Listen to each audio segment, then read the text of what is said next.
Start the chapter 4, that is materials, metals and non-metals.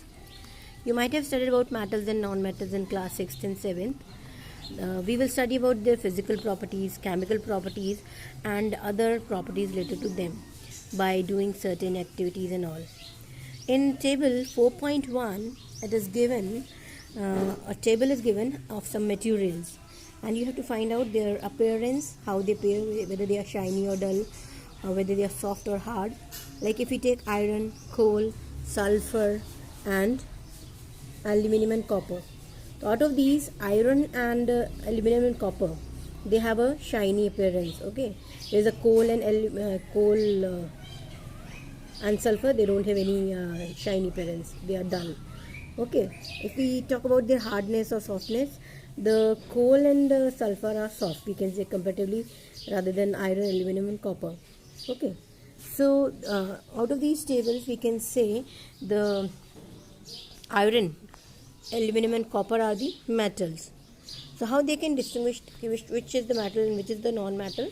On the basis of their physical and chemical properties we can easily identify. So first we will talk about the physical properties of the metals. Okay, physical properties, the first property is like physical properties means how they appear, what is their color, what are their properties, nature and all. So again one activity is given, activity 4.1. Here it is shown, if we struck the metal with the hammer, they can be beaten into sheets easily.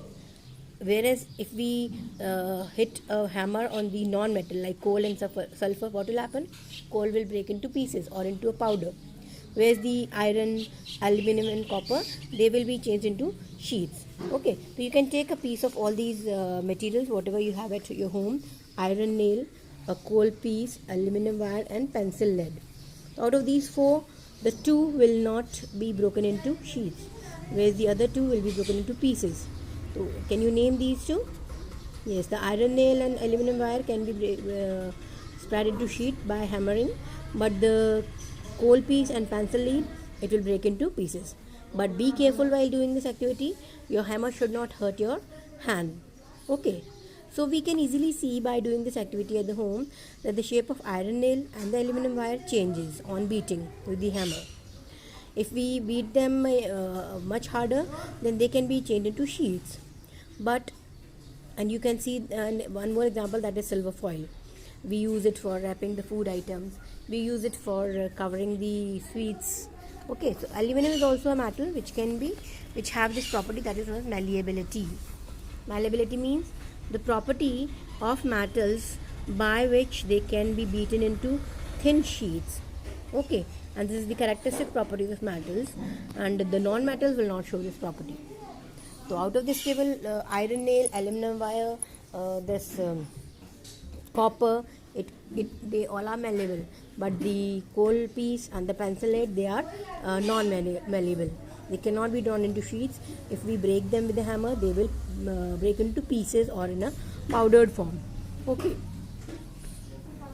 So now we use your mother uses certain kitchen utensils which are having the plastic handles or the wooden handles. Why?